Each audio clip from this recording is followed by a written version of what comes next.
السلام علیکم۔ حشر میں پھر ملیں گے میرے دوستوں، حشر میں پھر ملیں گے میرے دوستوں، بس یہی ہے مقام آخری۔ الحمد للہ وکفى وسلام على عباده الذين اصطفى اما بعد، فقد قال الله تبارك وتعالى في القرآن المجيد والفرقان الحميد: اعوذ باللہ من الشیطان الرجیم، بسم اللہ الرحمن الرحیم۔ وَيَقُولُونَ مَتَى هَذَا الْوَعْدُ إِن كُنتُمْ صَادِقِينَ مَا يَنظُرُونَ إِلَّا صَيْحَةً وَاحِدَةً تَأْخُذُهُمْ وَهُمْ يَخِصِّمُونَ۔ میرے محترم معزز سامعین کرام، قبر کی منزل کے بعد آخرت کی دوسری منزل حشر کا میدان ہے۔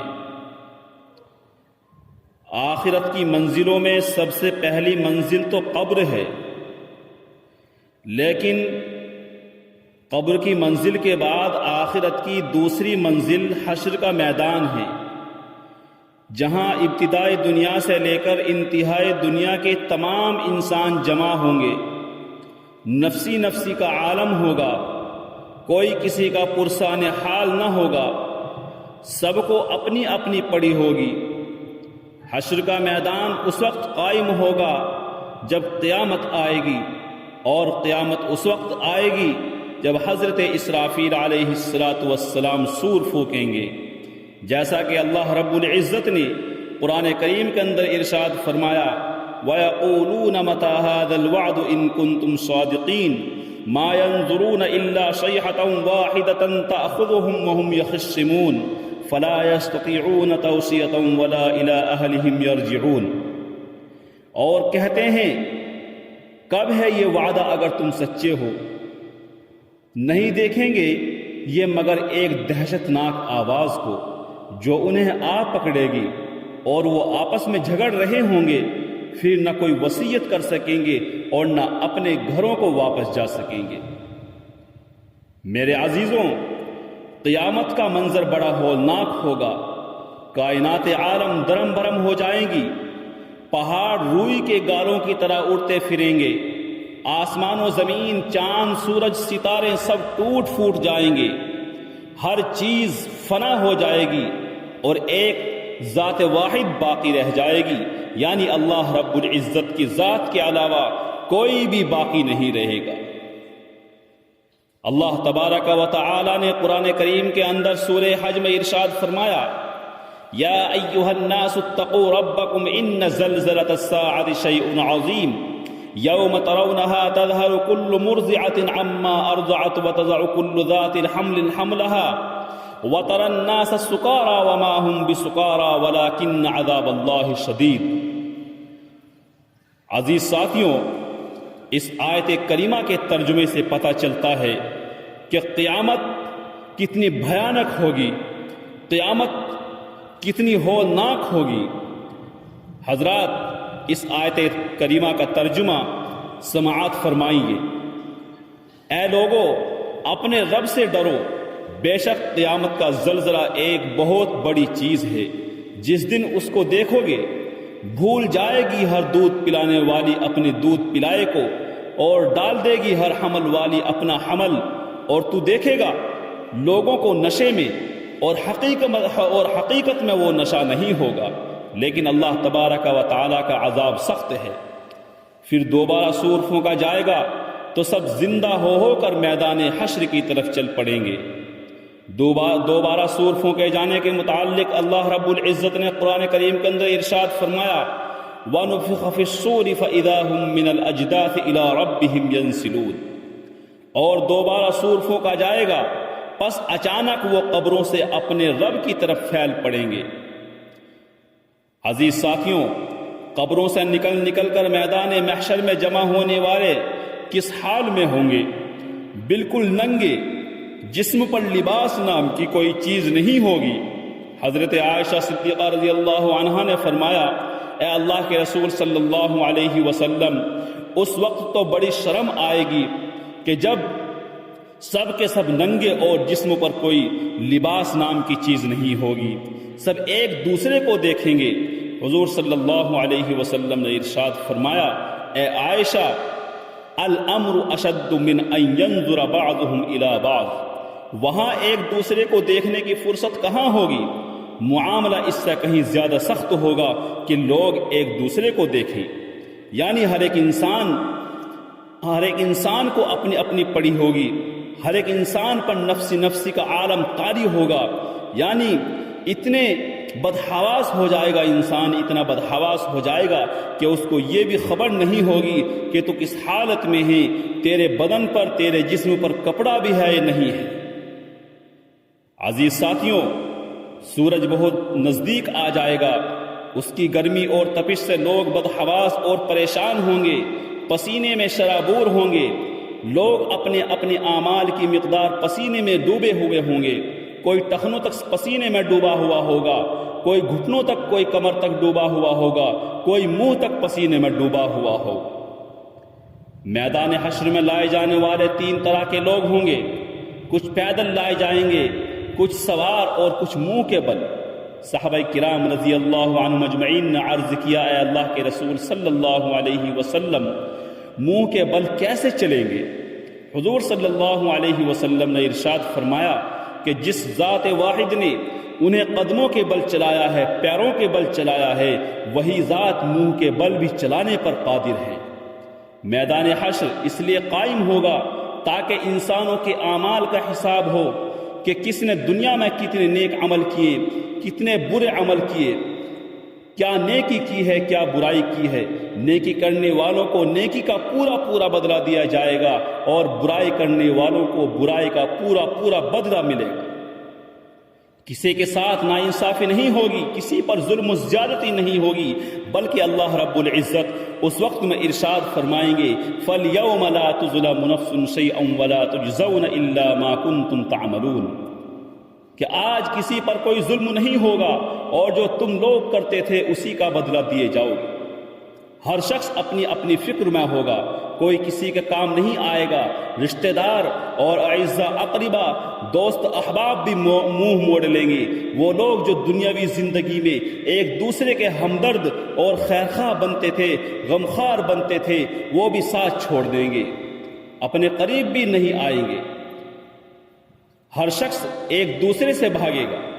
اللہ تبارک و تعالی ارشاد فرماتے ہیں، یوم یفر المرء من اخیہ و امہ و ابیہ و صاحبتہ و بنیہ لکل امرئ منہم یومئذ شأن یغنیہ، کہ جس دن آدمی اپنے بھائی سے بھاگے گا، اپنے ماں باپ سے بھاگے گا، اپنی بیوی سے بھاگے گا اور اپنی اولاد سے بھاگے گا، ان میں سے ہر ایک دوسرے کا دشمن نظر آئے گا، اور ہر ایک جو ہے دوسرے سے بے نیاز نظر آئے گا، کہ گویا کہ کسی کو کسی کی کوئی ضرورت نہیں ہے۔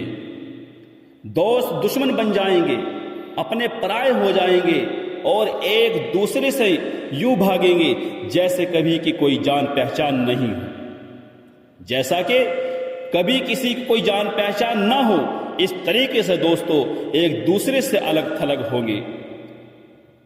اللہ تبارک و تعالی ارشاد فرماتے ہیں، الاخلاء یومئذ بعضهم لبعض عدو الا المتقین، دوست ایک دوسرے کے دشمن بن جائیں گے سوائے متقیوں کے، یعنی متقی اللہ کے فرما بردار اور نیک اور پرہیزگار لوگوں کی دوستی اس دن بھی قائم رہے گی، لیکن منمانی زندگی گزارنے والے، اللہ کی نافرمانی کرنے والے، اللہ کے نبی صلی اللہ علیہ وسلم کے طریقوں سے روگردانی کرنے والے ایک دوسرے کے دشمن نظر آئیں گے، ایک دوسرے کی نظروں سے چھپے پھریں گے، کہ مبادہ کوئی نیکی نہ مانگ لے، کوئی مدد کا مطالبہ نہ کر لے۔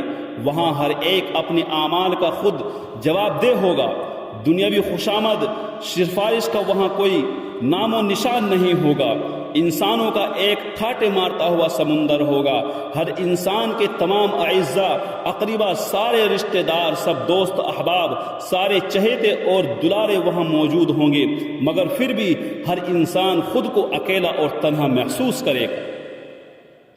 عجیب چیز ہے اے دوست عالم محشر، بڑا ہجوم ہے پھر بھی ہے ہر بشر تنہا۔ عزیز ساتھیوں، جب حساب و کتاب ہوگا تو انسان جھوٹ بولے گا، اپنی برائیوں کو چھپائے گا، اپنے گناہوں کا انکار کرے گا۔ اللہ تبارک و تعالی اس کا اعمال نامہ پیش کر دیں گے کہ یہ دیکھو تمہارے کرتوت ہیں جو تم نے دنیا میں کیے، اور ہمارے فرشتوں نے یہ لکھے ہیں۔ اگر وہ ان کا بھی انکار کرے گا تو زمین سے گواہی دلوائی جائے گی۔ اگر یہ انسان خود اپنے گناہوں کا انکار کرے گا کہ اللہ میں نے تو کوئی گناہ کیا ہی نہیں اور فرشتوں نے یہ گناہ غلط لکھے ہیں، تو جس جگہ پر زمین پر یہ گناہ کیے تھے وہ زمین خود گواہی دے گی اس کے خلاف۔ جیسا کہ اللہ تبارک و تعالی نے سورہ زلزال کے اندر ارشاد فرمایا، یومئذ تحدث اخبارہا، اس روز زمین اپنی خبریں بیان کر دے گی۔ زمین کی گواہی پر بھی اگر وہ چپ نہ ہوا بلکہ زمین کو بھی وہ جھٹلاتا رہا تو اس کے منہ پر مہر لگا کر اس کے اعضاء سے گواہی دلوائی جائے گی۔ حدیث پاک کے اندر آتا ہے کہ گوشت گواہی دے گا، ہڈی گواہی دے گی، ہاتھ پیر گواہی دیں گے، ران گواہی دے گی۔ یہ ساری گواہیاں انسان کے خلاف ہوں گی۔ سارے اعضاء بتائیں گے کہ اس شخص نے کس دن کس عضو سے کون سا گناہ کیا تھا، کس مہینے میں کس عضو سے کون سا گناہ کیا تھا، کس تاریخ میں کس عضو سے کون سا گناہ کیا تھا۔ ہر ایک اعضاء، ہر ایک ہڈی، ہر ایک گوشت کا حصہ اس کے خلاف گواہی دے گا۔ انسان بدحواس ہو اٹھے گا جب اس طریقے سے اس کے اعضاء اس کے خلاف گواہی دیں گے، تو انسان بدحواس ہو اٹھے گا اور کہے گا کہ تمہیں کو بچانے کے لیے میں گناہوں کا انکار کرتا رہا اور تمہیں میرے خلاف گواہی دے رہے ہو۔ مگر حشر کے میدان میں اس کے اعضاء اس کے قابو میں نہیں ہوں گے، کیونکہ اللہ تبارک و تعالی نے خود سورہ یاسین شریف کے اندر ارشاد فرمایا، الیوم نختم علی افواہہم وتکلمنا ایدیہم وتشہد ارجلہم بما کانوا یکسبون۔ اللہ تبارک و تعالی فرمائیں گے آج ہم ان کے منہ پر مہر لگا دیں گے اور ان کے ہاتھ ہم سے کلام کریں گے اور ان کے پاؤں ان کے کاموں کی گواہی دیں گے۔ میرے محترم دوستو، عزیز ساتھیوں، میدان حشر میں بدحواسی کا یہ عالم ہر ایک کے ساتھ نہیں ہوگا، بلکہ جو اللہ تبارک و تعالی کے فرما بردار بندے ہوں گے، جو اللہ رب العزت کے نیک بندے ہوں گے، میدان حشر میں ان کو ذرہ برابر بھی کوئی پریشانی نہیں ہوگی، بلکہ ان کا حساب و کتاب بہت آسانی سے ہو جائے گا۔ میرے عزیزوں، یہ وہ نیک بندے ہوں گے جنہوں نے اللہ کی مرضی کے مطابق زندگی گزاری ہوگی، جنہوں نے اللہ کے نبی صلی اللہ علیہ وسلم کے طریقوں کے مطابق زندگی گزاری ہوگی، جنہوں نے دنیاوی زندگی میں آخرت کی تیاری کی ہوگی، جنہوں نے دنیا کے آرام و راحت میں پڑھ کر آخرت کو نہیں بھلایا ہو، جنہوں نے دنیا کی چند روزہ زندگی پر آخرت کی دائمی زندگی کو ترجیح دی۔ میرے عزیز ساتھیوں، یہ چند روزہ زندگی، یہاں کا آرام و چین، یہاں کی تکلیف، یہاں کی مصیبتیں، یہ سب چند روزہ ہے۔ آخرت ایک دائمی زندگی ہے، اس لیے ہم کو آخرت کی فکر کرنی ہے، آخرت کے لیے اعمال کرنے ہیں۔ میرے عزیزوں، اگر ہم آخرت کے لیے اعمال کریں گے، آخرت کی فکر کریں گے، آخرت کی تیاری کریں گے، میرے عزیز دوستو، ہم کل میدان محشر میں ذلت و رسوائی سے بچ سکتے ہیں۔ اور اگر ہمارے پاس نیک اعمال نہیں ہوں گے، اعمال صالحہ نہیں ہوں گے، میرے عزیزوں، تو میدان محشر میں ہم کو ذلت و رسوائی کا سامنا کرنا پڑے گا۔ اس لیے ذلت و رسوائی سے بچنے کے لیے، وہاں کی شرمندگی سے بچنے کے لیے ہم کو نیک اعمال کرنے ہیں، اللہ کی اطاعت و بندگی کرنی ہے، اللہ کے نبی صلی اللہ علیہ وسلم کے طریقوں کو اپنی زندگی میں داخل کرنا ہے۔ میں اس شعر کے ساتھ اپنی بات کو ختم کرتا ہوں۔ اس شراب رنگ بو کو گلستہ سمجھا ہے تو، اس شراب رنگ بو کو گلستہ سمجھا ہے تو، آہ اے ناداں فقس کو آشیاں سمجھا ہے تو، یہ گھڑی محشر کی ہے تو عرصہ محشر میں ہے، یہ گھڑی محشر کی ہے تو عرصہ محشر میں ہے، پیش کر غافل عمل کوئی اگر دفتر میں ہے۔ وآخر دعوانا ان الحمد للہ رب العالمین۔